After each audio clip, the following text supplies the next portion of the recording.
કચ્છના વડિયામાં ફરીથી અદાણીએ પોતાનું કામ શરૂ કરી દીધું.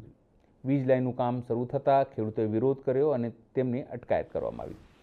કિસાન સંઘને લાગ્યું કે પ્રશાસને તેમને છેતર્યા છે અને ખેડૂતોને લાગ્યું કે કિસાન સંઘે તેમને છેતર્યા છે. સવારથી જ કિસાન સંઘના આગેવાનો ત્યાં પહોંચ્યા, કામ બંધ કરાવ્યું, પણ સવાલ એ છે કે કામ ફરી શરૂ ન થાય એની કોઈ ગેરંટી નથી. કિસાન સંઘના આગેવાનોએ સ્પષ્ટપણે ફરી માંગ કરી છે કે જ્યાર સુધી એમને વળતર ન મળે ત્યાર સુધી કામ અટકાવવામાં આવે. નમસ્કાર, હું છું ચિંતામણી પુત્ર અનિલ પટેલ. સ્વાગત છે તમારું અમારા કાર્યક્રમમાં.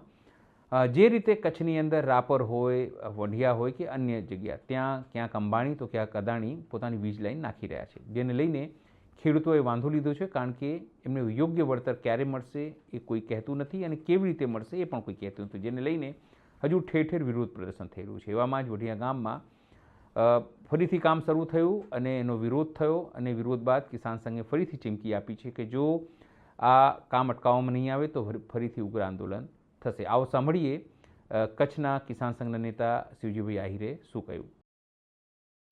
અને આવનારા દિવસોમાં એના માટે યોજના બનાવીએ છીએ.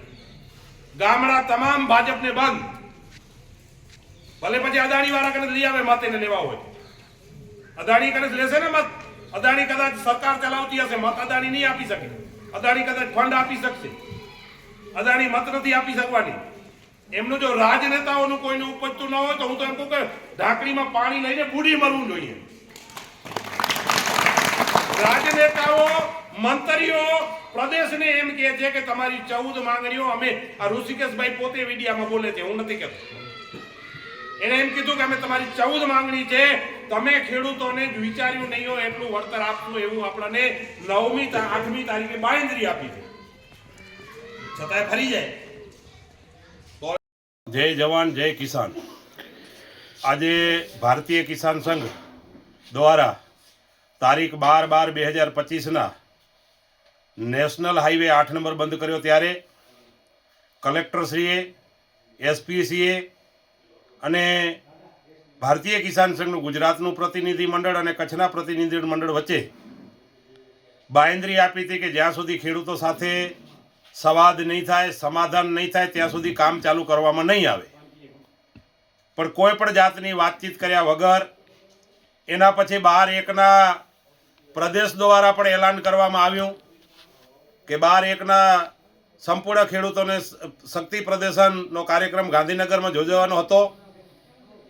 8મી તારીખે સરકારના 3 મંત્રીઓ, મુખ્યમંત્રી શ્રી બાંયધરી લીધી કે ભાઈ તમારા પ્રશ્ન નહીં ઉકેલાય ત્યાં સુધી અમે કામ કરશું નહીં. આવી બાંયધરી લીધા પછી પણ જ્યારે 15મી તારીખે ઓછીતાનું કોઈ પણ જાતની વાતચીત કર્યા વગર અદાણી કંપનીએ વાંઢિયા ગામની અંદર ફરીથી કામ ચાલુ કર્યું અને તાત્કાલિક ધોરણે અમારા તાલુકાના અને ખેડૂતો એનો વિરોધ કર્યો અને એમને ડિટેન પણ કરવામાં આવ્યા.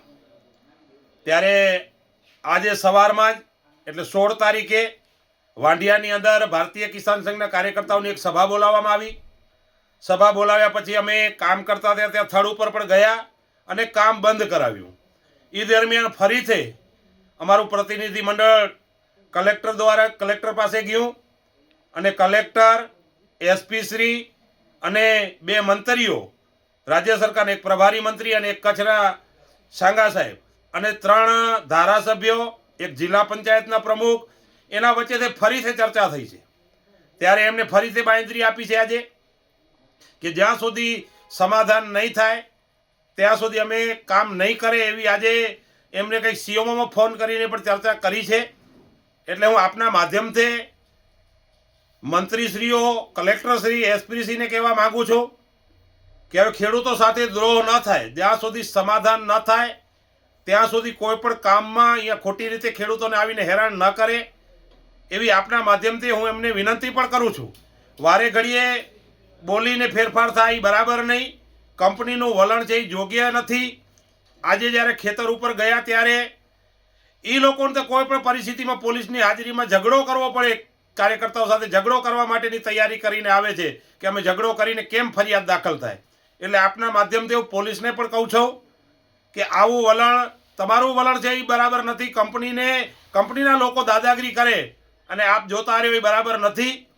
એટલે તમે બંને બાજુને ધ્યાનમાં રાખી અને રક્ષણ આપવું જોઈએ. અને જે કામ કરે છે એ બિલકુલ નીતિ નિયમ બહાર કામ કરે છે. 67 મીટરના કોરિડોરથી કલેક્ટરે હુકમ કર્યો હશે તો 67 મીટરનો કર્યો છે, અને હુકમ કર્યો છે એ હું તો કહું છું ખોટો કર્યો છે. જે કંઈ કલમનો 1885 ટેલિગ્રામ મુજબ કર્યો છે એ કાયદો જ જો આખો રદ થઈ ગયો હોય, એ કાયદા પ્રમાણે વર્તન નથી થતું ને જે હુકમ કર્યો છે એ હુકમ ગેરવ્યાજબી હુકમ છે. અને એનાથી આગળ જઈને 67 મીટરથી બારે આજે હું સ્થળ ઉપર ગયો તે મને ધ્યાન આવ્યું છે કે જે તાણિયા માર્યા છે એ તો કેટલાય છેટા સુધી ખેતરોમાં તાણિયા માર્યા છે, ઘણું બધું નુકસાન કર્યું છે. એટલે તાત્કાલિક ધોરણે આ ખેડૂતોને યોગ્ય વળતર મળે અને યોગ્ય વળતર સમાધાન થયા પછી કંપની કામ ચાલુ કરે. અને આજે જે કંઈ વિશ્વાસ સરકાર દ્વારા અને પ્રશાસન દ્વારા જે વિશ્વાસ આપવામાં આવ્યો છે એ વિશ્વાસ ઉપર અડગ ઊભા રહે એવી આપના માધ્યમથી હું એમને વિનંતી કરું છું. અને મીડિયાવાળાને આજે ખબર છે તાનાશાહીની હદ હોય કોઈ.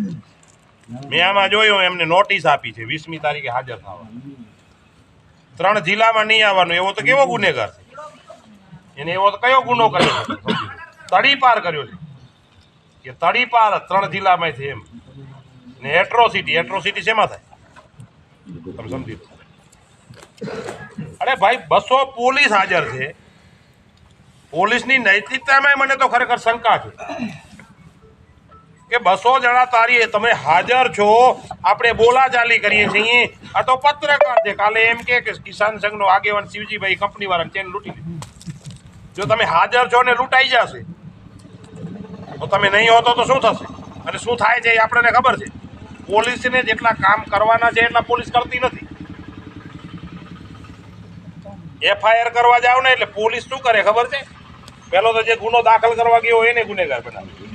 એનું કામ પહેલું કામ એને શંકાથી જોવાનું કે તારી FIR કરવા જાય એટલે 17 સવાલ પૂછે, ચોર પકડાય અને 5 સવાલ ન પૂછે. એટલે જે કાંઈ અહીંયા આજની જે ઘટના બની, હું આપને બધાને એટલા માટે આ વાતથી વાકેફ કરવા માંગુ છું.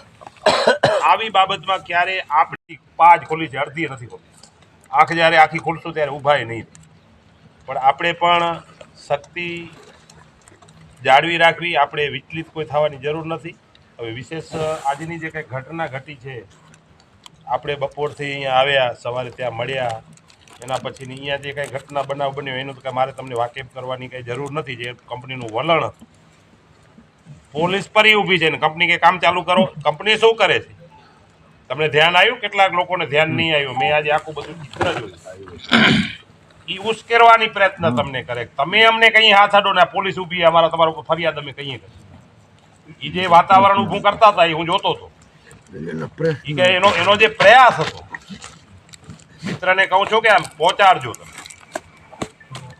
એનો જે પ્રયાસ હતો એ ઝઘડો કરવાનો પ્રયાસ હતો ને એવા તો અમે નમાલા પણ નથી. પોલીસ હટી જાય તો અહીંયા 5 મિનિટ ઊભા ના રહી શકે એટલી તો શક્તિ છે અમારે. આવી જાવ ને એવી દાદાગીરી કરવી હોય તો ખુલ્લા મેદાનમાં આવી જાવ, પોલીસને સાઈડમાં રાખી જોઈ લઈ. દૂધ ને પાણીનું પાણી. કિસાન સંઘના આ ચીમકી અને ખેડૂતોની ત્યાં મજબૂરીને લઈને આપ શું વિચારો છો? જરૂરથી કોમેન્ટ બોક્સમાં કોમેન્ટ કરજો. એ સિવાય અમારી યુટ્યુબ ચેનલ છે એને લાઇક કરો, સબસ્ક્રાઈબ કરો, બેલ આઇકન દબાવો. સાથે અમારી વેબસાઇટ છે www.gujaratplus.in. ત્યાં પણ જઈને તમે વધુ અપડેટ થઈ શકો છો. અત્યારે માટે બસ આટલું જ. નમસ્કાર.